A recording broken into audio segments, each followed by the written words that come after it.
take a guess at what the most affordable housing option is in the United States right now? Anyone? Anyone? Well, I'll tell you what it is. It's mobile home parks, okay? Mobile home parks are literally the cheapest place that pretty much anyone can live anywhere in the US, which is basically the next step to being homeless. And I'm not disparaging anybody who lives in a mobile home park, but what I'm saying is it is the next step up from just living in a tent or in the van down by the river, guys, because it is right now the most affordable option pretty much anywhere you go. Because check this out, in 2021, the average rent for a mobile home was $593, guys. So that is dirt cheap, and I don't know anywhere down here in South Florida where you can get a rental of any kind for that price. So when you look at the rent for these mobile homes being on average $593 a month, compared to the average one-bedroom rental across the country right now is $1,450 a month, that's basically a third of the price, right? Far less expensive, you get more space, you know, the mobile homes usually at least 2 bedrooms, and you know, you get somewhat of a yard. Some of them even have amenities, things like that. And basically how it works for most people that live in the mobile home parks is you own the trailer or the mobile home, manufactured home, whatever you want to call it, and you rent the land underneath it. And Hi there everybody, Roy and Lily from 4-Star Homes. Hey, that guy that you just saw, his name is Mike Bordenero. And let me tell you something, he's just a wonderful, wonderful individual with some great videos. He's actually a realtor down in Miami, and I guess he's pretty successful. But basically when he does his videos, this is all he does. He just sets his camera up, he just starts walking certain neighborhoods in Miami, just talking about this and that, just things that homeowners would be interested in. I've watched a lot of his videos and they're very, very informative, but most of his videos, I'm going to probably say 95% of them actually pertain to real estate only. I'm talking about condominiums, townhouses, single family dwellings, things like that. But when he makes his videos, like I said, this is all he does. He just sets up a camera and starts walking. And I'm thinking to myself, well, hey, if he could do it, so could I. So here I went and I dug out my old muscle shirt. I had to dig deep to find this shirt. These are from the days where I actually worked out and had muscles, but now I'm just an old guy who shouldn't be wearing stuff like this, but hey, that's okay. I'm trying to be like Mike. Now, Mike also wears those bright, shiny sunglasses in every one of his videos. Well, I don't have those bright, shiny sunglasses, so I had to dig out these particular sunglasses. And just to show you the difference, these have bifocals on the bottom because I do have difficulty in reading. So this video, I'm going to try to make it just like Mike does. Now, the difference is Mike's smart and articulate. Not so smart and pretty clumsy, so I'll be happy to make this video without actually tripping and falling on the ground. But you guys have to admit one thing, we're both equally as handsome, and if you agree with that, go ahead and leave a comment in the comment section. So if you're asking where Lily is at today, well, she's at a function, so she's not going to be with me. So, hey, I thought this would be a great opportunity for me to be like Mike. So we're going to go ahead and we're going to talk a little bit more about manufactured home living. Now, I'm not filming in downtown Fort Pierce or in Miami. I thought, you know, it'd be nice just to go ahead and do a walk through my own park here, which is Spanish Lakes Country Club Village. If you're interested in seeing more of Mike's videos, I'm going to go ahead and put a link to his channel down in the description section. And you know what, guys, I think this is going to be really important to you individuals who might be considering buying real estate here, because I'll tell you why. Over the past 2 or 3 months, or I should say since the beginning of the year, Mike has really thrown up a lot of red flags concerning buying real estate here in Florida. And hey, Mike, listen, if you're watching this video, how about sending me a pair of those bright, shiny sunglasses you got so I could be more like you? So real quick, I'm just going to touch upon a few things that I've noticed in Mike's videos and things that he said. Obviously, everybody knows that real estate here in Florida is expensive, and over the past few years, it's even gotten more and more expensive, but that's not the killer. The killer has been the expenses, the added baggage, okay, when purchasing a single-family home down here. That's going to include things like interest. Now, they raised the rates on mortgages, I think by about a quarter point just recently, which means that a mortgage on a house now is going to be more expensive than it was, say, last month or the month before. But the real killer now is going to be property taxes and insurances. Because of the fact that these houses have gotten more expensive, property taxes have gone up also. So a lot of people, unfortunately, have witnessed property taxes that have doubled what they were, say, 5 years ago on the same property. Another factor that we have to take a look at now is homeowners insurance. Insurance companies are really cracking down, especially on roofs, because they are not insuring anything that has a roof over 10 years old, which means that either you're going to have to pay to replace a roof, or you're going to be limited to homes that have roofs of less than 10 years old. Not only that, but Mike is stating that starting in 2024, I believe, it's going to be mandatory for all homes, regardless where they're at, to carry flood insurance. Now, what does that mean? Well, that means on top of your homeowner's insurance, you're going to be paying about an extra $700 a year just to carry flood insurance. Now, I don't think that's going to affect manufactured homes, and I'll tell you why. Is because, like you've heard us say in the past, when purchasing these homes, cash is king. So if you're paying cash for a home, by law, you don't have to carry any insurance at all. Now, if you decide you want to pick up homeowners insurance, it's not going to be mandatory that you carry flood insurance unless you're in an area, a low-lying area that could be affected by floods.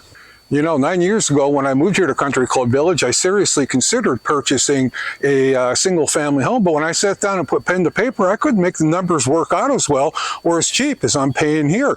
You know, and now at this point in my life, I got to admit, I'm glad I didn't purchase a home back then, because, you know, with the way things are going, I'll tell you, property taxes going from $2,500 a year to $5,500. Insurance is going from $2,000 a year. Now they're $5,500 a year.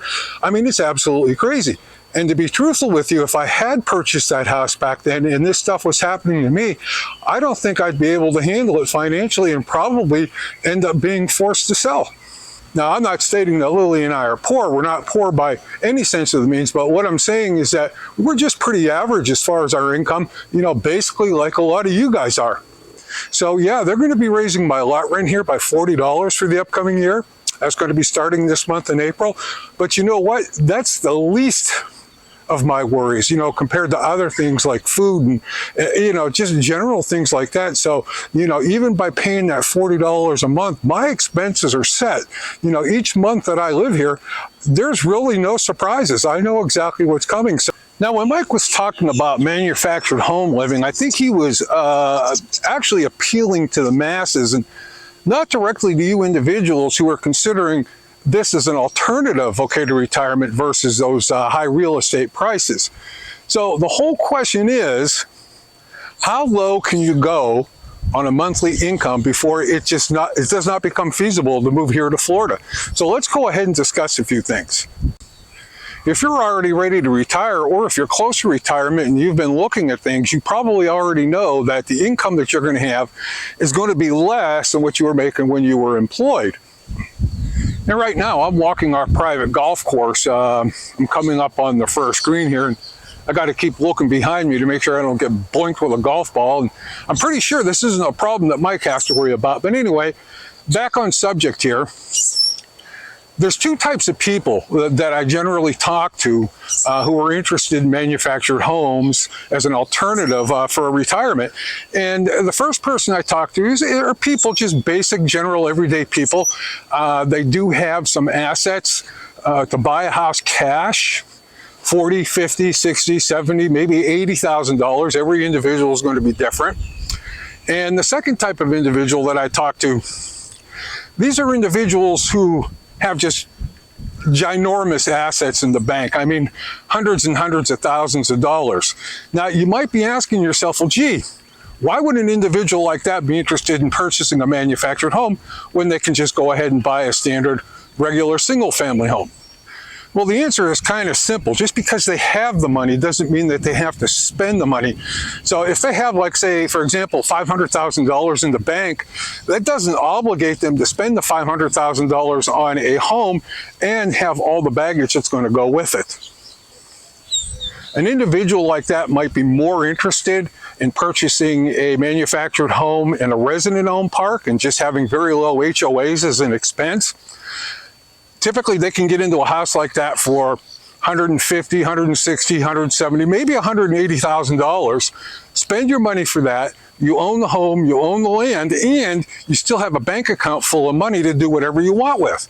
So some people are moving to Florida because they want to cruise, they want to take vacations, they want to buy a new car, maybe a new motorcycle, even a boat. So there's many reasons why people like that would consider purchasing manufactured homes versus real estate.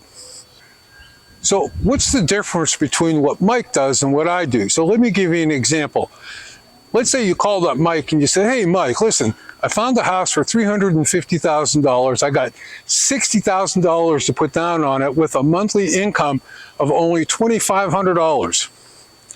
Mike is going to more than likely tell you, sorry, I can't help you because at $2,500 a month, you're not going to qualify for that mortgage, which means you're going to end up putting down either double or triple the amount in order to even come close to qualifying. Now, on the other hand, if you called me up and you said, hey, Roy, listen, I saw a house, a manufactured home for $60,000. My wife and I make $2,500 a month. What could you do for us?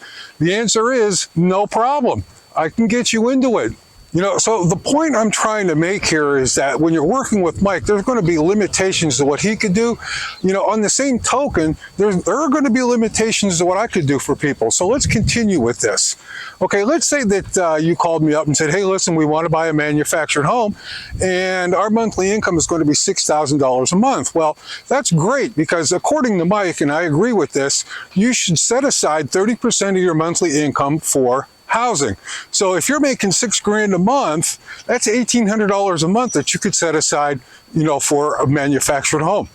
Now at $1,800 a month, I could tell you for a fact, you could pretty much move anywhere in the state of Florida, any manufactured home park, because generally you're not going to find lot rents going up that high. So yeah, you're good as gold. How about at $5,000 a month? What if you were only making $5,000? $1,200, that's what you would have to set aside. And once again, you're going to be as good as gold because at $1,200, that's probably 95% of all the parks in the state of Florida that you can choose from. All right, so how about you folks that are making $3,000 a month? All right, well, at 30%, that comes out to $1,000. Once again, I think you guys are gold. As a matter of fact, if you had $1,000 a month to set aside for lot rent, you could easily move here to Spanish Lakes Country Club Village and enjoy a 5-star park. And the lot rents here generally range about, I'm going to say from $700 to $840, depending on where the house is. Obviously, the lake houses are going to cost more. But the point I'm trying to make is that if you have that type of a monthly income, you can come here, live in Country Club Village, and live quite comfortably. Okay, so let's get into that scenario at $2,500 a month. And typically that's where a lot of people fall because you have a couple making 2 Social Security checks. One might be getting $1,400 a month, another one might be getting $11 or $12. It just all depends. But if you have no additional income other than Social Security, yeah, you could go ahead and live here. Again, take 30% of that. You're looking at $750 a month. So, I mean, there are some houses here in Country Club Village that you can get into quite comfortably, or I'm going to take a guess and say probably 75% of the parks throughout all the parks that we represent through the part of Central Florida and down the East Coast. Yeah, you can get in those and live quite comfortably. Okay, so let's move down the income chain even a little bit further and let's talk about that. How about you individuals making $2,000 a month? Okay, so now this is where we start to get a little tricky. So 30% of $2,000 is $600. And believe it or not, there are many parks through Central Florida and along the coast here that you can get into for $600 or even less. So is it feasible to retire here on an income of $2,000? Yep, you bet it is. All right, now unfortunately, we got to take a look at the bad end of the spectrum. I typically get several phone calls a month from individuals who tell me, hey, Roy, listen, we have $20,000 or $30,000 to buy a manufactured home, but we need a lot rent of $100 a month or even free. Well, okay, let me try to break this down for you. First off, the poverty level here in the state of Florida is $1,436 for a couple, meaning two people. And at that kind of an income, at 30%, you're looking at a lot rent of $430 a month or less. The idea of getting one for $100 a month or even free is just totally unrealistic. I mean, it's a pipe dream.